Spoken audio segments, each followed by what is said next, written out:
Afghanistan as Vietnam, next on International Focus. The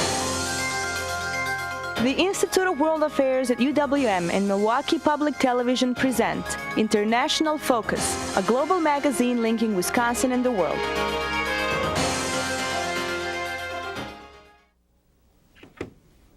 Welcome to International Focus. I'm Robert Ricigliano, Director of the Institute of World Affairs at UWM. As Barack Obama wrestles with decisions about U.S. involvement in Afghanistan, advisors and pundits have invoked the specter of the Vietnam War and its impact on an earlier administration. As he faces the crossroads of withdrawal and escalation, is Obama standing in a place once occupied by Lyndon Johnson, or is the Afghanistan-Vietnam comparison inaccurate? To help us examine the similarities and differences between these two conflicts and the lessons Vietnam might hold for policymakers today, we're joined by Chia Youyee Vang, Assistant Professor of History at UWM. Her teaching interests include Southeast Asian history and the Vietnam War. And Louis Fortis, Publisher and Editor-in-Chief of the Shepherd Express, Milwaukee's alternative weekly newspaper. He also served in the Wisconsin State Legislature and as a professor of economics at Smith College. Welcome to National Focus. Chia, I wonder if we could start with you, and as someone who teaches about the Vietnam War and studied this, when you hear this comparison, Afghanistan and Vietnam, do you think it's a serious comparison or just the latest war to have Vietnam affixed to the back end of it? You know, I think there's a lot of parallels with Vietnam and Afghanistan. I think partly because of the length of time, right? We were not in Vietnam for a short period of time and then we left. We had been involved way before Lyndon Johnson's time, and we know that. So I think there's a lot of parallels we can draw from that experience and the goals and strategies in terms of changing as we go, right? I think there's tremendous parallels, and I think that we cannot forget sort of the lessons learned from Vietnam, because all of the decisions that President Obama has to make now, these are issues that Lyndon Johnson and Kennedy did too, had to deal with, something they inherited, and having to respond to something that in many ways you weren't there to begin, but yet now you have to deal with. And the decisions that he makes are critical.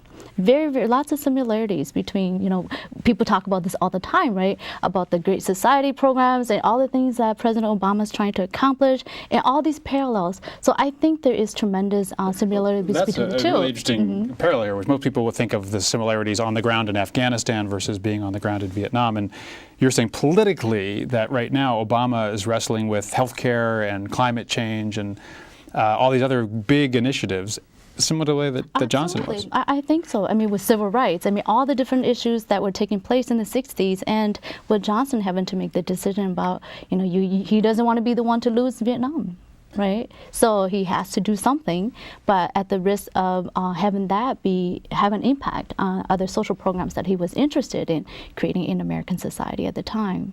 Louis, the people have talked about Obama having some pressure on him politically to show that he's tough, and how that may be something of a similarity as the pressures that were on Lyndon Johnson. How do you see Obama's political position now as compared to, say, what Johnson was going through? I think Obama's in a situation similar to what Tony Blair had when somebody said there are all these demonstrators out in front of the White House and Bush could just ignore them because those were not his constituents. When Tony Blair looked out the window and saw people demonstrating, those were his voters, the people that voted for him. So the people who are now going to be putting a lot of pressure on Obama to pull back as quickly as possible, these are the people that worked hard, that were enthusiastic and very supportive of him. So he does have pressures, but he also, it's kind of where you stand is where you sit. He's in the White House, in the Oval Office right now. So it's, he sees a lot bigger and a lot broader picture, and he has to make decisions that are not going to be, I know he's going to make decisions that are not going to satisfy a lot of the people that voted for him. So yes, there's political pressure from all sides on this one. Well, it's particularly with his relationship with the more conservative members of the Congress who are strongly opposing him on health care. This is maybe one, let's say the increasing troops in Afghanistan is one that he would get the support of a John McCain. Does he have the latitude to not recommend additional troops at this point? First of all, I think whatever decision he makes on something like this is going to be beyond politics. I mean, he's going to try to do, I honestly believe in this one, exactly what he believes is the right thing to do. And then you deal with the politics afterward. You fix it up or you package it up or whatever, but I think he's going to really try to do the right thing. I think he's in a tough situation. I think the military kind of jumped the gun on him and put him in a box, which I think was real questionable when you look at chain of command. And I think that unlike Vietnam, the Al-Qaeda is a real threat. I mean, Vietnam, the Viet Cong were not coming to and blowing up embassies and blowing up buildings and hijacking planes and that, or blowing up trains in Spain. I mean, Al-Qaeda is different, and this isn't one that we do have to do something here. And so what is the correct thing to do? And anytime you occupy a country, it isn't pretty. And right now, he inherited, as you mentioned, I mean, he inherited an occupation. So what do you do? And so it's a difficult situation right now. Chia, is there anything you would read from the Vietnam history to give Obama advice on the domestic political side about how we should go about making this decision? Well, I think I agree with you about doing the right thing. I think we have learned a lot of lessons from Vietnam, and I hope that we do take those into consideration in thinking through this. We do have to do something, but if I were to have the president's ear, I would really advise him not to escalate, because what we have seen with Vietnam is sort of this gradual, increase of our involvement. When does it end? What will it take for us to say enough is enough? And I think in terms of the strategies, I think it's very important for us to rethink. I mean, morally, I just don't think it's right for us to continue to invest so much effort into sending missiles, because the people who suffer are not always the people that we're trying to get. And so I think that's what I would advise him to do if I, have his attention for 2 seconds. That's what I would do. One of the chilling things that I read was that even though the troop losses in Afghanistan are way below what they were in Vietnam, they're actually more than they were in the first 9 years of Vietnam. Absolutely. And it kind of goes, is that the true really red light here in terms of what the danger signal is that gradual escalation? Is that one of the main points you would take out? Parallels you would make with Vietnam? I think it is one. There are many critical factors, but I think that is one of my fears, is that we get dragged into it. And yes, you're right. In the first few years, we didn't have as much casualties, and we had different roles that we played. Our advisors, so special forces, played, and so the intentions were very different from when we actually sent thousands and thousands of troops. And when the death tolls, began to increase, it began to not make sense anymore. And so, with the amount of losses we've had already, I'm just afraid that if we escalate our involvement militarily, what's going to happen is that that's the direction we're going to go. And in the end, we'll have to get out anyways. Elizabeth, the issue of popular support, I mean, there had been early on support domestically for Afghanistan. A lot of that, the war in Iraq kind of diverted attention for one way or another. And now we're kind of coming back where public support is not what it used to be for Afghanistan. Is it approaching the impact that the loss of public support had in Vietnam? Well, I think you're absolutely right. I think when we went into Afghanistan, there was tremendous popular support for that from the whole spectrum of the political span. And then we went in, we started, and then we kind of pulled back our attention and went to the war of choice and not necessity in Iraq. And this thing's been going on for 7 or 8 years now. And, again, you're occupying a country for 7 or 8 years. People are getting tired. People are seeing people being killed, and whether, again, there's accidents happen and there's, things that go wrong, but people are dying there. Innocent people are dying. And so I do think even the Afghanis are pretty tired of this. At the same time, they're not interested in having the Taliban come back. So we're kind of in a tough situation. And I think the only thing I think that Obama first of all, there's no easy answer, and there's no easy way out of this. If you escalate, you're gonna have problems. If you pull out quickly, you're gonna have problems. So I think the thing that he may end up doing is escalating in a systematic way, saying we're going to add 20,000 troops, and we're in this process. We're going to start training more. We're going to clean out this area here of Al Qaeda, and then begin to phase out. And I think he needs to kind of position it to phase out, because right now, if he started phasing out, I think there would be some serious problems. I think they need to do a little more work before they phase out. And the problem is that we could have done this 7 years ago, and be positioned, and we could have been out of there by now. And now you have a totally corrupt government. You have a flawed election. I mean, what are we don't have much going for us in terms of what are we trying to do there right now? You can't support Karzai. Well, Chia, in terms of domestic opinion in Vietnam, and it's parallel to where that domestic opinion is among Afghans now for the warfare, what parallels are there between the role of those two publics, the Vietnamese public and the Afghan? I think there are very different circumstances, right? In Vietnam, in '64, when I think it was very different because we didn't see everything. We don't have as much information. The public didn't know as much about what was going on there. I think that's a very big difference. Whereas today, we like to think that, with the media and with our choices of information, that we are a little bit more aware of what's happening. So I think it's a very different situation than in 1964 or even in early '65. So I think because we see it, and I want to go back just a little bit to that point you made earlier about people being tired. The Afghani people, the American people, similar to the Vietnamese people. At first, people are excited, right, that there's a possibility for change and things would get better. But the longer we stay, the longer we send missiles unintentionally, civilians do suffer. And then people get tired because if America wants to be the good guy, right? The longer we stay, I think the longer it turns people against us. And that's exactly what happened to a lot of the Vietnamese on either side of the 17th parallel. What about, just about a minute or so left before the break.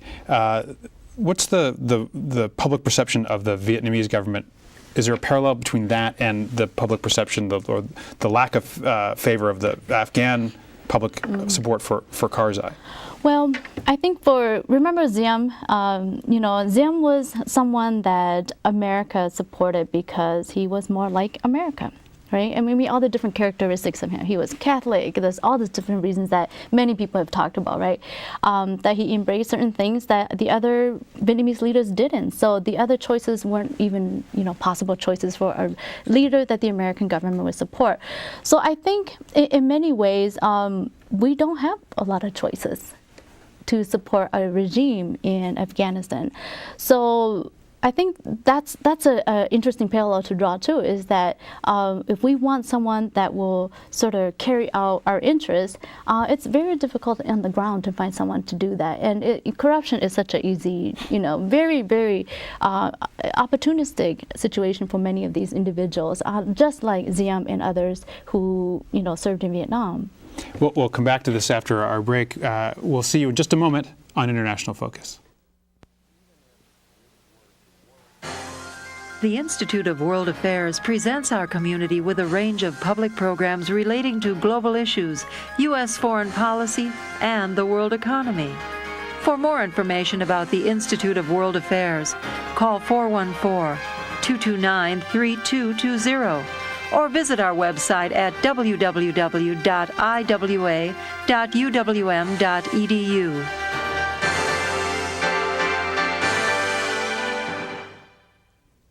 Welcome back to International Focus. We're talking about Afghanistan and Vietnam with UWM professor Chia Vang and Shepherd Express publisher Louis Fortis.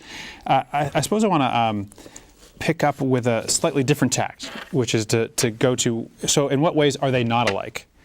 In what ways have there been parallels drawn between Afghanistan and Vietnam that you think are inappropriate? Louis, do you want to take a crack at one? I think one thing is there was a lot of support for the North Vietnamese government. I mean, there was in the south. Yeah. I mean, and definitely in the north. I mean, definitely in the north. Yeah. Yeah, and here, I mean, there isn't a great deal of support for the Taliban, so there's no popular. We're not fighting, in a sense, a popular movement. We're fighting an insurgency that's small, and is they don't seem to have what we would consider any kind of positive agenda. So in a sense, I don't think they have the public behind them. But we don't have the public behind us. So, I mean, I think the public is looking at, we'd like the United States out because we don't want to be an occupied people. But we don't want them actually to go out too quickly because we don't want the Taliban to come in. So I think the Afghanis are real conflicted. But they're not happy with us there, and they're not happy with the Taliban. Chia? I think one other factor is that Vietnam was a Cold War proxy war. And so you had, major powers supporting, the North Vietnamese. A lot of what they could or couldn't do, depending on, they have their own interests, and they made a lot of decisions on the ground, but they also have support from the Soviet Union and the Chinese, very different from, today's situation in Afghanistan. So I think that's one way to look at how it is not quite the same situation as in Vietnam.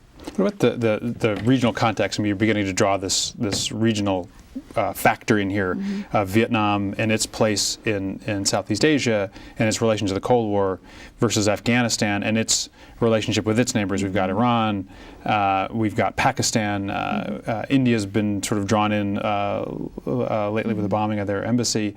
What are the parallels there? Or in other words, are there parallels or are there not parallels? I think there are tremendous parallels because when you look at Vietnam, where I was born, in Laos, Laos was eventually drawn in. So initially it's just Vietnam, right? Or parts of Vietnam. But eventually then Laos is dragged in, Cambodia is dragged in, and of course, Thailand's special role during the Vietnam War era. So regionally, and of course the Chinese, so regionally, a lot of similarities. And I think perhaps I fear that kind of, continued proliferation of these kinds of activities will continue because that's exactly what happened in the Vietnam War era. Because we like to call it the Vietnam War, but we know it was more than just Vietnam territory. In the village in which I was born, heavily bombed because of the Vietnam War. So I think lots of parallels in some ways to draw from how it could drag others to an affair that is beyond our control. Vietnam was fought over a political ideology, and as Chia is saying, that as a result of that, they had allies. They had big allies. They had Russia. They had China.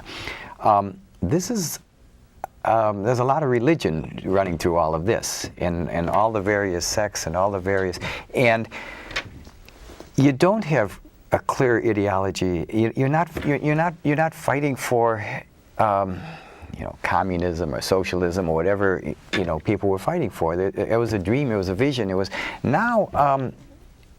What the Taliban is doing, and their behavior is not what a good Muslim does. That's not good Muslim religion. It is an extreme version and a violent and many my Muslim friends would say a total perversion of their religion. So it's just so much more vague. It's not as easy in one hand to understand as Vietnam was. There was a whole domino effect that if Vietnam goes, and Laos goes, and Cambodia goes, and Thailand goes, and the whole, and soon they'll be into California. So that's different here. But the other big difference is, that would have never happened in terms of attacking our country. But these folks did. But we have to, go after. You have Al Qaeda in there in a layer with the Taliban. The Taliban are indigenous. The Al Qaeda is not necessarily. So you have that factor. This is extraordinarily complex. And the thing is, if you can kind of isolate it out, and you can't go in the good, John Wayne approach of just go in there and, kick butt. You can't do it. And so I think the normal kind of military approach is we'll put in more troops and we'll just go get them. It's hard to do. Well, I want to talk about, it's a more subtle issue, which is that General McChrystal in Afghanistan is talking about shifting to a strategy which is not go get the Taliban, but instead of fighting the Taliban, it's protect the local population and encourage, protect the development projects so that they can get going. It's a very population-centered kind of strategy. And Chia, is that different than sort of the predominant U.S. military strategy in Vietnam? Well, it's very much like the strategic Hamlet program that we implemented, right? That it is protecting the people. If we can put them in a safe place where we protect them with barbed wires around, then we can protect them, and that we can win their hearts and minds. That's what we were trying to do by creating these programs. So I think it's similar to that it's important to win popular support from the Afghan people. But again, I will make this point over and over again, even if we are supporting them from a humanitarian, economic perspective, sending missiles and then arbitrarily, killing their friends and relatives, that's very hard. That's how we got a lot of the Vietnamese to resent American presence in Vietnam. I mean, is it basically you're thinking that to have a military force there of, say, a total U.S. NATO force of 100 to 120,000, even if they're population focused, you still can't avoid the collateral damage that's going to turn the population against you? Yeah, I think it's going to be really hard because that's assuming that the Taliban has no power, right? That if we can just bring them to one place and we protect them, well, how long are we going to do that, right? And so I think it's going to be very, very difficult to protect the people with a military strategy. Let's go to the other side. So what are the costs of failure? And you mentioned the domino theory as being one of the objections in the Vietnam era that says, hey, we have to be there because if we lose Vietnam, then the dominoes fall and they're in California. People are also claiming that we can't not be in Afghanistan too, that they're kind of justifying it perhaps with different reasons. But is there a higher cost to failure here than in Vietnam, Louis? Yes, because you have Pakistan. And that's the bigger issue, because that's a nuclear state. And that border between Afghanistan and Pakistan is totally porous, and it's impossible to. It's highly mountainous. It's tribal. It's impossible to really control. So the bigger issue is you have Al Qaeda, able to leave Afghanistan, go back into Pakistan, and the biggest threat is what's happening in Pakistan. I mean, that's what we really have to worry about, because they do have nuclear weapons. And I think in terms of just from a humanitarian, I mean, allowing the Taliban to do what they do is just morally wrong. It's against everything that we believe in as a country and as a people. And this is why I think this was not an unpopular move when we moved in to Afghanistan. Because, I mean, they were doing some absolutely terrible things, as we all know. And so if we pull back abruptly, Taliban takes over Afghanistan, and then there's this movement between Afghanistan and Pakistan, and they have the nuclear weapons, and then you still have Al Qaeda that now has a safe haven. It does threaten us, and it does threaten Europe, and it does threaten the rest of the world, unlike the Vietnam War. Chia? And I agree with that. I just think that we do need to seek a solution that involves, the rest of the world, that we do need international cooperation to resolve this, because it's not just us that's affected. It's not just the United States. It's other places in the region as well as in other parts of the world. So whatever direction that, the president takes, I think it's very important to do that, to make sure that we have allies that will help us put pressure on, the different regimes, and that it doesn't, so that it's not seen as just American, control and exerting its influence in the world. And I think that's happening. I mean, NATO yesterday voted to extend their commitment for another year. So, I mean, I think the United States, one thing, the lesson they did learn is that you have to, you can't do it alone. You better get as many allies in as possible. And so I think Obama has been working very, very hard on that. unlike his predecessor. So I just think it's an extraordinarily complex issue. I don't envy having to make the decision that Obama. Well, you have collectively, the two of you, a minute left to say the biggest thing you would hope this administration would learn from the Vietnam experience. Apart from what we've talked about, is there anything else that you think they really should be drawing?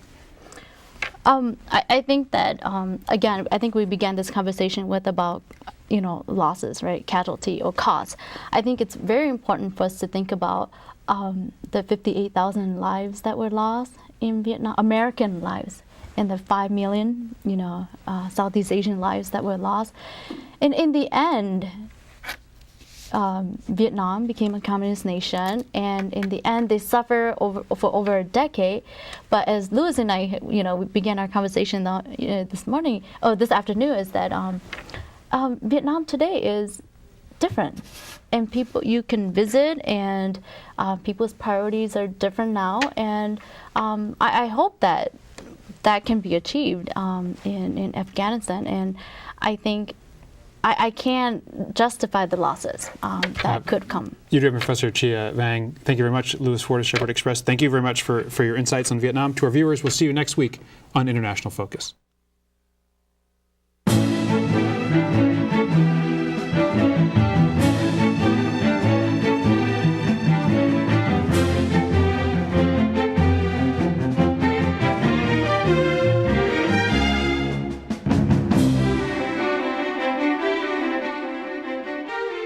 For information about the Institute of World Affairs and its many programs, or to become a member of the Institute, call 414-229-3220 or visit us at our website.